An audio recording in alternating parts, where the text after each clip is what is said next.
जय श्री राम। परम प्रिय मेरे भाई बहन, श्राद्ध की तिथियां 2022 में किस तारीख को कौन सी तिथि का श्राद्ध किया जाएगा, करना है, मैं वो निवेदन करने जा रहा हूँ। इसके साथ में पितृपक्ष में अपने पितरों के निमित्त हमें क्या क्या करना चाहिए वो बताऊंगा। और उसके पहले एक विशेष जानकारी, जैसे पिछले 2-3 वर्षों से हम अपने चैनल के माध्यम से अयोध्या जी में, वाराणसी में और स्पेशली जो है गया जी में ब्राह्मणों के द्वारा आपके पूर्वजों के निमित्त श्राद्ध कराने की व्यवस्था रखा गया है, कराया जा रहा है। तो इस वर्ष भी अगर आप चाहेंगे तो आपके पितरों के निमित्त जो है मुंबई में, वाराणसी में जिसको काशी कहा जाता है और गया जी में जो पितरों का तीर्थ कहा जाता है, वहाँ पर इस बार जो है पूरी तरह व्यवस्था हो गई है। आप चाहेंगे तो आपके पितरों के निमित्त श्राद्ध हो जाएगा। इसी के साथ में श्री अयोध्या जी में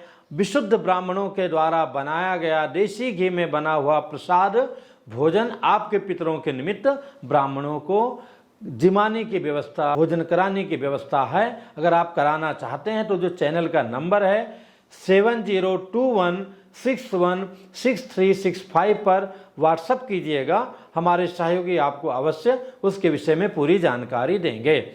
अब हम आते हैं कि श्राद्ध की तिथियां किस डेट को है। तो जो श्राद्ध प्रारंभ हो रहा है पूर्णिमा से ही उचित तो ये कि हमें जल इत्यादि देना चाहिए, पर अगर हम पूर्णिमा को किसी भी कारण से नहीं दे पाते हैं, हमारे ज्ञात में कोई हमारे पूर्वज पूर्णिमा तिथि को नहीं गए हैं, तो प्रतिपदा से तो विशेष रूप से हमें 15 दिनों तक जल अवश्य देना चाहिए, जिसको संस्कृत भाषा में तर्पण कहलाता है।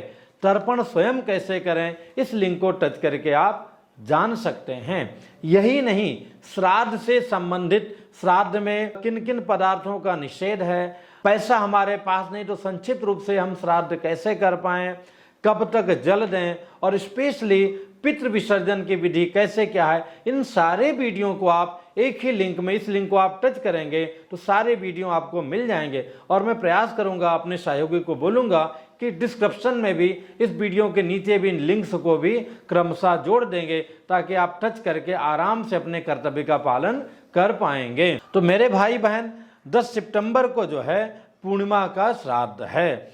11 सितंबर को देखा जाए तो प्रतिपदा, जिसको गुजरात इत्यादि में एकम बोलते हैं, तो प्रतिपदा अथवा एकम का श्राद्ध जो है 11 सितंबर को है। और अगर आप चाहेंगे 12 को अगर आप व्यस्त हैं और 11 की ही आपके पास सुविधा है तो दिन में 1:15 बजे के बाद में 1:15 PM के बाद में द्वितीया तिथि लग जाएगी। तो द्वितीया का भी श्राद्ध आप 11 सितंबर को दिन में 1:15 बजे के बाद में कर सकते हैं। 12 सितंबर को द्वितीया का श्राद्ध अवश्य है, पर वो दिन में 11:37 के अंदर है, मतलब 11:37 AM के अंदर हमें कम से कम प्रारंभ कर देना चाहिए। अगर हम 12 सितंबर को द्वितीया का श्राद्ध कर रहे हैं तो स्पेशली इस दिन देखा जाए तो तृतीया तिथि का श्राद्ध 12 सितंबर को ही है। वो दिन में वही 11:37 के पश्चात में अगर हमें तृतीया का श्राद्ध करना है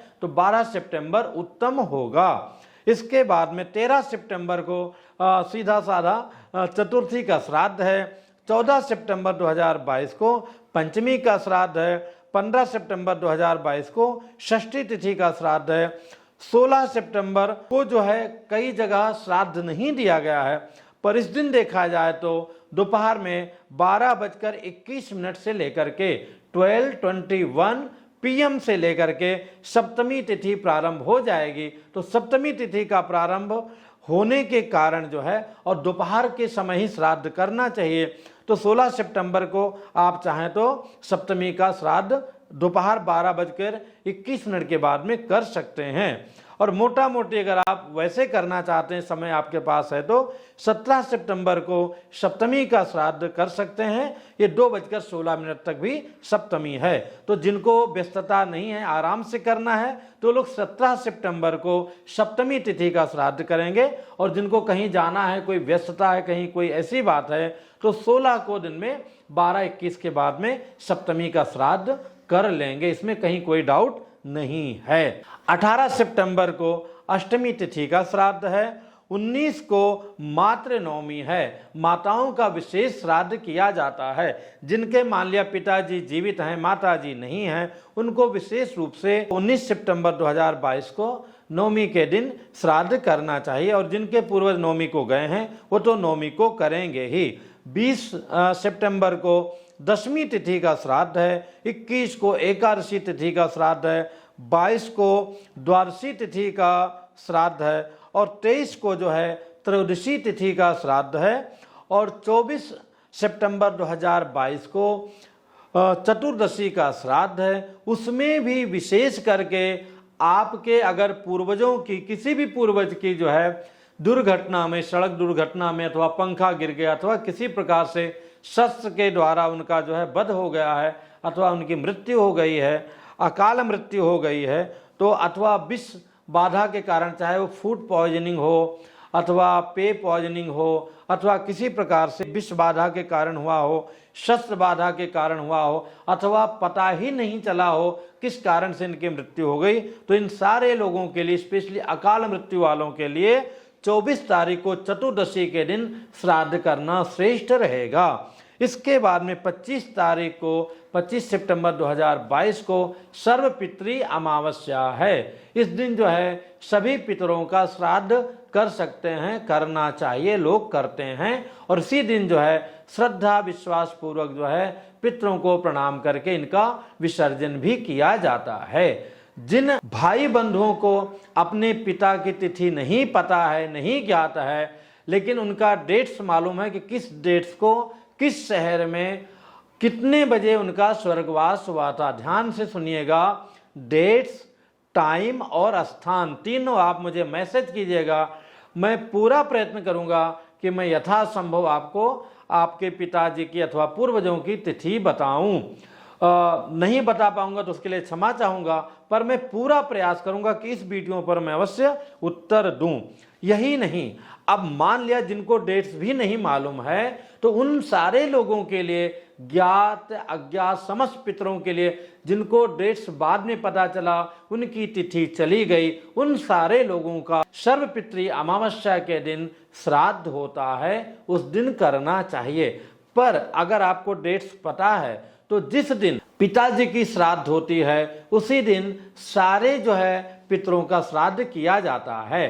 पिताजी अगर जीवित हैं तो जिस तिथि को दादाजी की मृत्यु हुई है उस तिथि पर समस्त पितरों का श्राद्ध किया जाता है। इस श्राद्ध को जो है पार्वण श्राद्ध कहते हैं, जो पितृपक्ष में किया जाता है।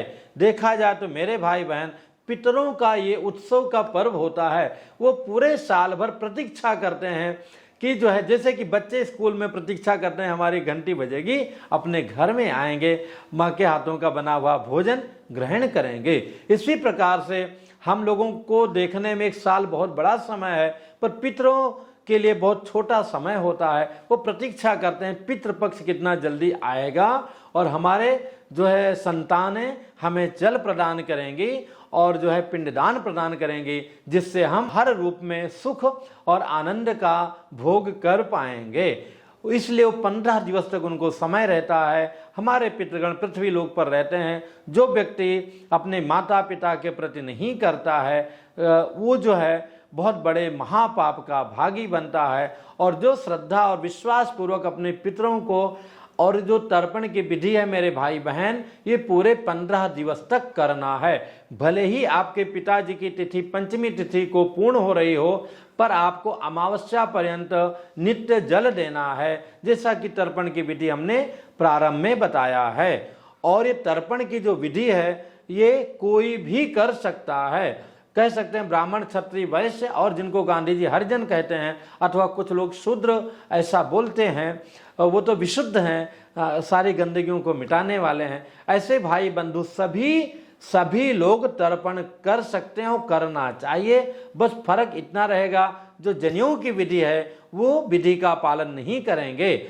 जैसे कि ब्राह्मण भी हैं, जनेऊ हो भी गया है, पर अगर जनेऊ धारण नहीं करते हैं तो उनके लिए भी जनेऊ जबरदस्ती पहनने का कोई मतलब नहीं है, दोबारा उनको कनेक्शन लेना होगा, वो अलग बात है। तो उसकी जगह वो गमछा रख करके जलदान, तर्पण इत्यादि करेंगे। तो ये जो तर्पण की विधि है, कई लोग बहुत अनावश्यक दिमाग लगा लेते हैं और कुछ भी मुझे बोलते हैं अथवा संदेह करते हैं, तो जो तर्पण की विधि है ये स्त्री पुरुष नपुंसक सभी लोग जो भी बड़े हैं, जिनका जनेऊ हुआ है जनेऊ नहीं हुआ है लेकिन वो 18 साल के ऊपर हो गए, 16 साल के ऊपर हो गए हैं, वो सारे लोग तर्पण कर सकते हैं। फर्क इतना रहेगा जो जनेऊ की विधि है वो जो जनेऊ नित्य धारण करते हैं वो लोग उसका फॉलो करेंगे, बाकी लोग उसकी जगह गमछा रख लेंगे अथवा एक बड़ा सा रुमाल रख लेंगे। और श्राद्ध का मेरे भाई बंधु बहुत महत्व है, शास्त्रों में आया है नित्य नैमित्तिकम काम्यम वृद्धि श्राद्ध यथा परम पार्वणम चेति विज्ञेयम श्राद्धम पंचविधम बुधई। 5 प्रकार का प्रमुख श्राद्ध होता है वो 13 दिवसीय श्राद्ध के कार्यक्रम के अलावा।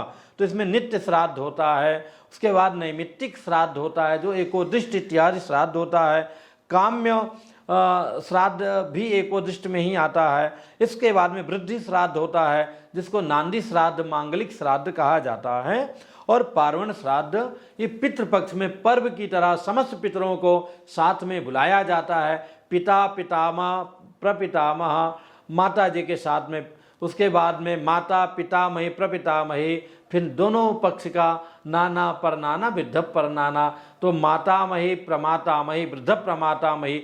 इसके अलावा भी मित्र हमारे हैं, सखा हैं, गुरु हैं, शिष्य हैं, ससुर हैं, सास हैं, कोई भी है उनके निमित्त हम जल दे सकते हैं, यहाँ तक नौकरों के निमित्त भी जल दे सकते हैं।